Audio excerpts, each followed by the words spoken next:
Alright, so we've got another take to review today. So if you're new here, I'm Joe. Had a porn compulsion for about 17 years of my life. I was actively trying to quit for about 9 of those years, trying to stop using no-fap, exercise routines, meditation, and other forms of self-improvement. I also took 2 other paid programs, neither of which unfortunately got me the result that I wanted, stopping the behavior. Eventually I met Tom Molyneux and Mary Paulus, who introduced me to what's known as the Beyond Compulsion method, which is a method focused on rewiring addicted neural pathways. And the whole perspective, of recovery was super refreshing after that. It allowed me to stop my compulsive pornography behavior, and now I'm out here just trying to spread the word and give my take on overcoming pornography addiction. So yeah, today we've got a clip from Huberman Labs, the podcast. And I think Andrew Huberman creates a lot of really good content when it comes to all the scientific and the data, and he covers a lot about addiction. So yeah, this is him and another gentleman called Ryan Soave, also in the addiction space. And I'm reviewing just the pornography addiction segment of this 3-hour around clip. So yeah, I'll pick this stuff out and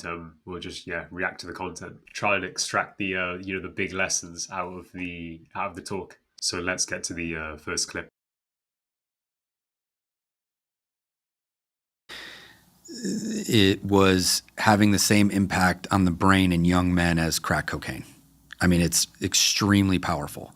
Has a lot of other effects in that it sets up a very unrealistic idea and perspective of what sex and intimacy is. Let's say if you've been using porn since 12 or 13 years old, these repeated dopamine hits and other chemical rewards have just altered those neural pathways. This is because at the time none of us are really aware of the long-term consequences. Something that I'd say most of us watching will understand the feeling of. So the repeated behavior became compulsive eventually, and during that time altered our neural pathways to establish a dependency for a mind mood altering experience. So you may have medicated discomfort in your younger years, time and time again by using pornography. And at some point it just became compulsive and just kept doing it because of whatever reason. And it's just generally also something that's accepted in modern times. It's something that people just say, oh, it's just something guys do. And it's very normalized. Stuff that we've all heard before. Yeah, so, chemical rewards over time have altered your neural pathways. Just like you would escalate, you kind of back to the hot fudge sundae where it doesn't work anymore from, something that might seem like normal sex to violent sex to really out there things that can bring a lot of shame that they're even watching, and it can escalate quickly. Yeah, so let's cue shame up. Shame is super common to feel due to several factors. 2 main ones when it pertains to addicted neural pathways, being in the addiction, is escalation of the content viewed, paired with how you feel about your losses when trying to stop. Because we've, let's say, escalated to watching some material that doesn't really align with our sexual tastes. The tolerance effect in action here, paired with the fact that your addicted neural pathways have also prompted so many thoughts about your, numerous failed attempts to stop via no-fap, via workout routines, cold showers, etc. Pretty much self-deprecating thoughts. For instance, let's say you were looking at some captions or something, you then in the aftermath of the relapse, thinking all these helpless thoughts about how you will never stop. And why aren't the strategies that I'm doing just not working? And then you're sitting there thinking, damn, there must be something wrong with me. All of these thoughts facilitated by the addicted neural pathways. So yeah, shame is very common and expected within this cycle. And it's a way for them to play out some sort of fantasy around connection and relationship, and it makes their world really small. I don't think it's the same as gambling, but it can make their world very, very small, in that they're, instead of finding relationships out in the world, and it's not necessarily a relationship, but they're what they believe they're getting out of a relationship, they're then getting out of. So a big thing to mention here is 2 things. One is that, of course, it's not exclusively quote unquote a young men's issue for content. It's the whole age spectrum from young to old, and many of whom are in relationships, are in marriages, for instance. The second thing is how the constant mental conflict comes in on the situation, because many guys that come into the Beyond Compulsion Academy, for instance, are in active relationships who then don't see it quite the way that they are using porn to replace that romantic connection, that emotional connection. It's usually just the case that the guy who is in a relationship just also has addicted neural pathways. And if it's anything, it's the constant mental conflict from being in the addiction, having those addicted neural pathways in full operation. And mainly that's what's sabotaging a lot of our connections with people. For example, being constantly disappointed in yourself over and over again for saying it's the last time, but then you relapse, wanting to engage, but then telling yourself that you can't engage. Telling yourself things such as you don't deserve good things in life, you don't deserve a partner, you don't deserve that job. Self-deprecation from the addicted neural pathways. And it really gets on top of us. So yeah, no age discrimination, no relationship status discrimination, constant mental conflict. Watching porn. It seems like basically stopping completely is the answer. And people say, and I'm not trying to moralize here, right? I'm not telling people what's moral about this. I just know that any behavior or substance that leads to quick, repeated inflections in dopamine is going to create a groove in the nervous system where you're going to crave that thing, and it's going to give you a lower and lower sense of satisfaction over time. And the only way to reset that circuit is to stop and do something else in its place, ideally that's adaptive.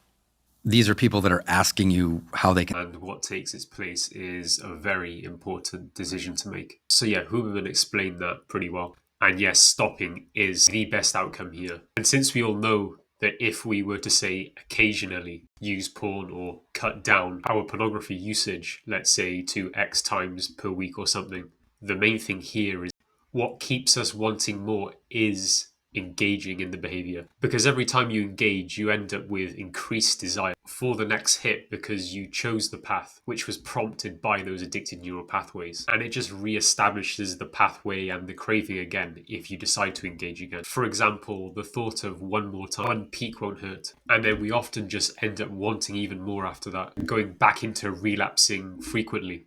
Back into the cycle. We've been there, we know the situation. And so again, the addicted neural pathways start spinning up all those self-deprecating thoughts, all those negative thinking patterns, getting you back into the emotions that prompt you to engage. And this is why after going through this education given to me by Tom and Mary over at Beyond Compulsion Academy, and I'll link them above again, I understand now why relapse is not part of recovery. So Huberman's right. Stopping is the best thing to do here. Sort of identify the behaviors that start leading to that. That can be done in therapy. There's other 12-step groups that can help people with that to identify what their sobriety would look like, if you want to call it sobriety, what it looks like. And if I forgot to tally these ones up there. We will get into 12-step and therapy later, I'm sure. And I wanted to point out at the start when Ryan started mentioning identifying things that lead up to engaging, otherwise perhaps known as a trigger or a trigger situation. Because a lot of us who started out trying to quit came along this path. This advice when it comes to triggers and urges and, avoiding them. It was never accurately emphasized how exactly to deal with the feelings and the aftermath of the urge. That perhaps comes from these moments of quote unquote being triggered. And it's almost as if we were living life inside this definite cycle of avoiding things, avoiding places, avoiding scenarios, avoiding different things in the environment. And simply just living in the moment becomes very sort of unsustainable. And then we get into this panic mode when an urge or a trigger just spontaneously happens from within us. Being the nature of compulsive desire, being the nature of addicted neural pathways. There wasn't this repeatable system I could use to put action into it. So for example, you could have spotted some suggestive imagery on like a billboard when you were out in the city, which caught you off guard and unprepared. Now you have these feelings and desires. And for me, it used to be that I had to sort of suck it up on some level, just deal with it, rather than having some strategy in place to rewire addicted neural pathways in those moments. So that's just what I wanted to say about triggers. And then they figure out either with their therapist or in their treatment center or with their sponsor or community in 12-step, like, how am I going to be held accountable to that? And that might be doing the things like we talked about, laying out, looking at your day ahead. At the beginning, they might need to look at things like, there's ways and software out there to not be able to look at that on your phone, or have an accountability partner that can they have to approve websites you go to. And that's not to say that they have to do that forever, but it's something that's available right, 50 years ago or 30 years ago, someone had to like find their dad's.